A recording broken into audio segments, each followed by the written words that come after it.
The Siege of Sidney Street, popularly known as the Battle of Stepney, was a notorious gunfight in London's East End on 3 January 1911, preceded by the Houndsditch murders in December 1910, where 3 police officers and 1 gang member were shot dead. It ended with the deaths of 2 members of a politically motivated gang of burglars and international anarchists supposedly led by Peter Piatkoff, a.k.a. Peter the Painter, and sparked a major political row over the involvement of the then Home Secretary, Winston Churchill. The Houndsditch murders. On 16 December 1910, a gang attempted to break into the rear of a jeweller's shop at 119 Houndsditch, working from 9, 10 and 11 Exchange buildings in the cul-de-sac behind. An adjacent shopkeep heard their hammering, informed the City of London Police, and 9 unarmed officers, 3 sergeants and 6 constables, converged on Exchange buildings. Sergeants Bentley and Bryant knocked at the door of No. 11 Exchange buildings, unaware that the first constable on the scene had already done so, thus alerting the thieves. The gang's leader, George Gardstein, opened the door, but when he did not answer their questions they assumed he did not understand English and told him to fetch someone who did. Gardstein left the door half-closed and disappeared. The house consisted of a single ground-floor room, into which the front door directly opened, with a staircase leading to the upper floors on the left, and a door to the open yard at the back on the right. It was later deduced that Gardstein must have moved left towards the staircase, since if he had gone right and out of the yard door he would have been seen by one of the plainclothed officers standing outside, who had a clear view of that side of the room. Growing impatient, the 2 sergeants entered the house to find the room apparently empty, before they became aware of a man standing in the darkness at the top of the stairs. After a short conversation, another man entered through the yard door, rapidly firing a pistol, while the man on the stairs also started shooting. Both officers were hit, with Bentley collapsing across the doorstep, while Bryant managed to stagger outside. In the street, Constable Woodhams ran to help Bentley, but was himself wounded by one of the gang firing from the cover of the house, as was Sergeant Tucker, who died almost instantly. The gang then attempted to break out of the cul-de-sac, Gardstein being grabbed by Constable Choate almost at the entrance. In the struggle, Choate was wounded several times by Gardstein, before being shot 5 more times by other members of the gang, who also managed to hit Gardstein in the back. They then dragged Gardstein 3/4 of a mile to 59 Grove Street, where he died the next day. Constable Choate and Sergeant Bentley died in separate hospitals the same day. An intense search followed for the murderers, and a number of the gang or their associates were soon arrested. The Siege of Sidney Street. On 2 January 1911, an informant told police that 2 or 3 members of the gang, possibly including the gang's leader, Peter the Painter, were hiding at 100 Sidney Street, Stepney. Worried that the suspects were about to flee, and expecting heavy resistance from the anarchists to any attempt at capture, on 3 January 200 police officers cordoned off the area and the siege began.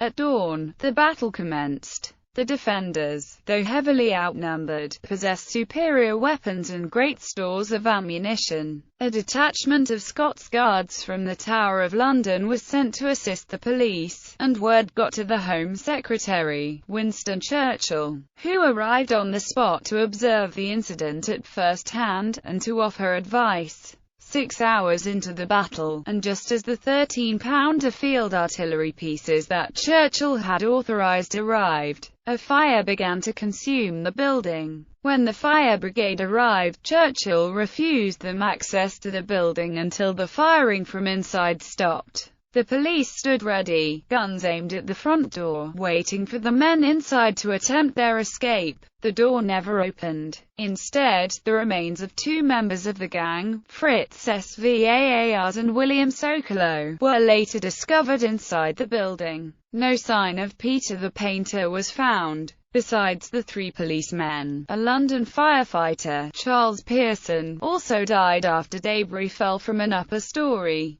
Aftermath. All the fatal shots in what became known as the Houndsditch murders came from the same Dracer pistol belonging to Jacob Peters, but as he had left it with the mortally wounded Gardstein to be found by the police, Gardstein was assumed to be the owner of the gun, and therefore the killer. This was despite the fact that Gardstein had completely different caliber ammunition for a Mauser C96 pistol both on him when he died and in his lodgings, but none at all for the Dracer. Gardstein's guilt was further compounded by the mistaken belief that it was Gardstein who had opened fire at 11 Exchange buildings from the yard door, on the grounds that it was he who had opened the front door to the police shortly before they were shot. Of 7 supposed members of the gang captured by the police, 5 men, including Peters, and 2 women were put on trial, but they all either had their charges dropped, were acquitted, or had their convictions quashed. In 1988, based on research in the KGB archives, Philip Ruff suggested that Peter the Painter might in fact be Gedit Elias, a Latvian artist involved in the 1905 revolution and living in exile during the time of the siege, returning to Riga after the 1917 revolution. More recently, Ruff has identified Peter the Painter as Janis Zaklis, or Zakala, another Latvian far-leftist. Like Peters,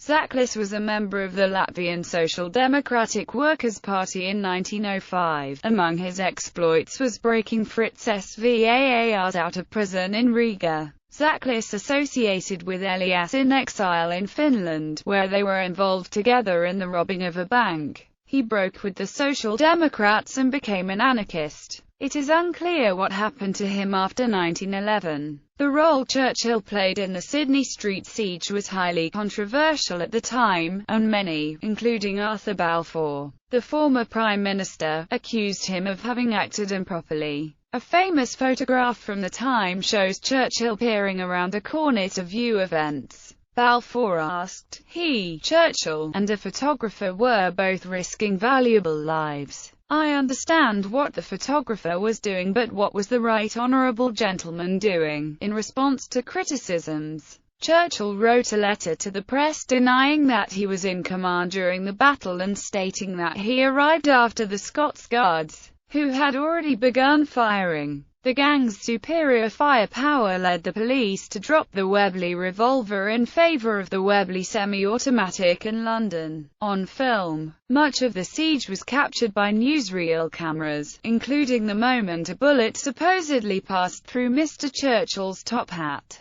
coming within inches of killing him. This footage was later shown at the Palace Theatre, London, under the billing, Mr. Churchill in the Danger Zone. The siege was the inspiration for the final shootout in Alfred Hitchcock's original 1934 version of The Man Who Knew Too Much. The events were depicted directly in the 1960 film The Siege of Sidney Street. In popular culture, the siege was parodied by The Goon Show in the episode The Six Ingots of Leadenhall Street. The events were portrayed fictionally in the Sherlock Holmes pastiche Sherlock Holmes and the Railway Maniac by Barry Roberts. They were also portrayed fictionally in the Sherlock Holmes pastiche by Donald Thomas. The siege was featured in Episode 3 of Titanic. The character, Peter Lubov, is exposed as Peter the Painter aboard the ship, A Death Out of Season, the first installment of the historical Faces of Terror trilogy by Anglo-Jewish author Emanuel Litvinov, uses the siege as its background. Bill Caddick's song, The Writing of Tipperary, contains the line, "The Sidney Street siege brought 1911, when anarchy died in the flames."